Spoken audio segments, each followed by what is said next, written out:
Assalamu alaikum kids, how are you all? Hope you all are good at your home. I am your Urdu teacher and this is your Urdu book. Now open your books. Kids, have you opened your books? Good. Now come to the page number 7 and look at here. पढ़िए, pencil फेरिए और लिखिए.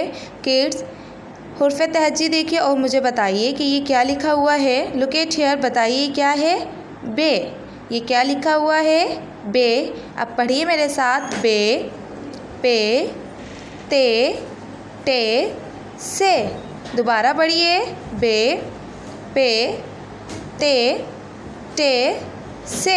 Now come to the next. Look at here kids. बे जमा अलीफ क्या बना. बे जमा अलीफ बा. बे जमा अलीफ बा. पे जमा अलीफ पा. ते जमा अलीफ क्या बना. ता. टे जमा अलीफ ता. से जमा अलीफ सा. अब पढ़िए. बे अलिफ बा, पे अलिफ पा, ते अलिफ ता, टे अलिफ ता, से अलिफ सा. Now trace with the help of pencil like that. Join the dots and make be. Now trace alif like this. Okay kids. आप सब इस पे पेंसिल फेरिए, पढ़िए और लिखिए.